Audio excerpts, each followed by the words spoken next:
Olá pessoal! Na aula de hoje a gente vai falar um pouquinho sobre os famosos BRIC. Certamente você já ouviu falar de BRIC, né? BRIC na verdade é uma sigla que representa algo muito importante no mundo atual. BRIC é uma sigla que vem da primeira letra do nome de 4 países. Brasil, Rússia, Índia e China. BRIC, ok? Brasil, Rússia, Índia e China. Que foi o quê? Esse termo foi criado, assim, o que esses 4 países têm a ver em comum? Bom, eles têm algumas características em comum. Aqui tem algumas delas, ok? São 4 países que têm grande extensão territorial, são 4 países que têm um mercado interno com enorme potencial, né? São grandes, tem bastante gente. E conforme a renda dessas pessoas aumente, a tendência é que o mercado interno se torne muito grande, né, desses países, principalmente a China e a Índia, né? A China e a Índia que concentram grande parte da população mundial e são países que têm grandes desafios internos. Agora, por que surgiu isso? BRIC. De onde surgiu a história dos BRIC? Na verdade, foi um termo criado em 2001 por um relatório para investidores, né? Foi um banco de investimento que fez um relatório em 2001, ok? Não esquece. E nesse relatório, esses 4 países apareciam como países onde as perspectivas futuras eram extremamente positivas e, consequentemente, eram lugares em que o relatório indicava seus investidores fazerem seus investimentos.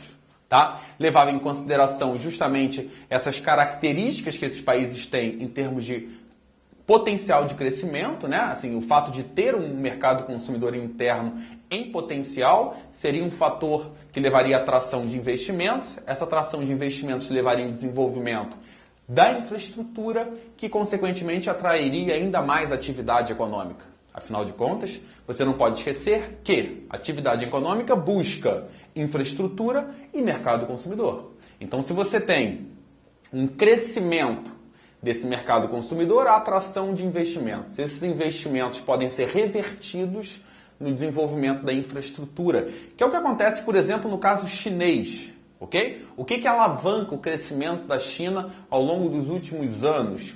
Principalmente os grandes investimentos que são feitos no país em obras de grande porte.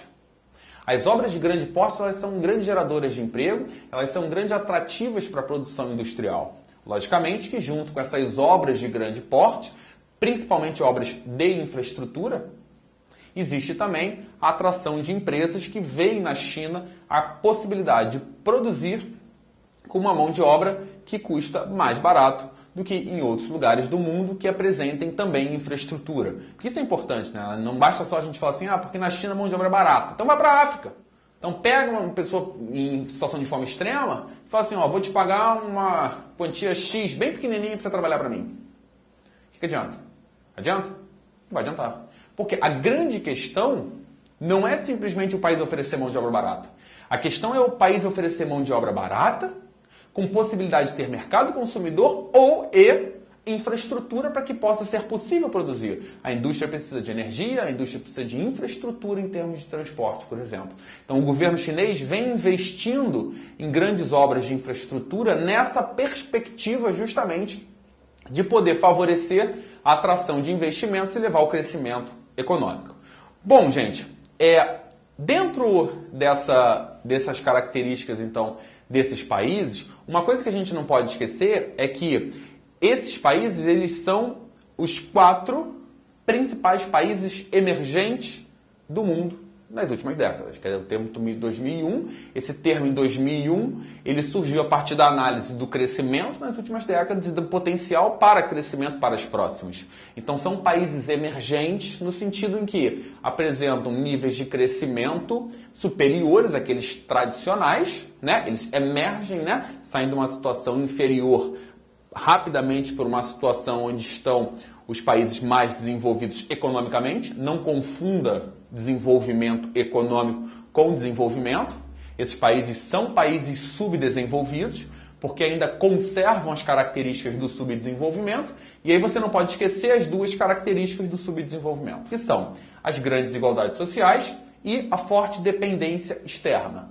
A dependência externa e as grandes desigualdades, então, caracterizam esse subdesenvolvimento, o qual esses países ainda possuem, ok? Agora, quando a gente pensa, e inclusive existe aí nessa coisa do emergente que eu estava falando, né, uma projeção gente não sabe se vai se confirmar, né? O mercado ele é muito mutável, né? As condições mudam muito rapidamente, mas existe uma projeção de que em 2040 esses 4 países, em termos econômicos, sejam maiores do que o G6. O G6 é o grupo dos 6 países mais ricos do mundo. Então a projeção para 2040 é que esses 4 sejam mais ricos, quer dizer, mais ricos em termos de atividades econômicas do que os países do G6. E dentro de cada um desses 4 países, existe um papel principal que cada um deles desempenha em termos de economia mundial, em termos de divisão internacional do trabalho. A Rússia, por exemplo, ela se caracteriza por ser fornecedora de matérias-primas, tá? Principalmente hidrocarbonetos, né? O petróleo e o gás, né? Além de ter um grande potencial militar. A Rússia vai se destacar por essas 2 características. A Índia tem como característica os serviços, a oferta de serviços de qualidade e uma mão de obra qualificada. Bom, a China, ela entra então com um papel de produtor de produtos industrializados, né? A mão de obra barata na China e a presença dessa infraestrutura nas chamadas zonas econômicas especiais atrai fábricas para esse país, onde vem nessas perspectivas que o país oferece uma possibilidade de lucrar mais vendendo para o mundo inteiro o que é produzido ali. E o Brasil? Onde o Brasil entra? O Brasil entra com um papel de produtor e fornecedor de alimentos para o mercado internacional, entra com um papel de destaque na produção dos biocombustíveis, né? Os combustíveis derivados de produtos agrícolas, né? O etanol, por exemplo, da cana-de-açúcar, o biodiesel, que pode ser feito aí a partir de diversos produtos agrícolas. Então, o Brasil tem um papel de destaque em termos de biocombustíveis, que interessa, inclusive, aos Estados Unidos, né? Os Estados Unidos têm interesse em travar acordos com o Brasil para compartilhar o conhecimento, a tecnologia relacionada aos biocombustíveis. O Brasil tem um papel importante na exportação de commodities e 2 aspectos que aparentemente são você, mas o que isso tem a ver com economia? O que tem a ver com o fato de serem emergentes economicamente, vai se tornar uma potência econômica? Que são o quê? Água e biodiversidade. Tá? A possibilidade de escassez de água, de falta de água, ela dá ao Brasil um papel de destaque no cenário futuro. Porque o Brasil hoje tem uma das maiores reservas de água doce do mundo e na hora que estiver faltando no resto do mundo, vai se buscar aqui.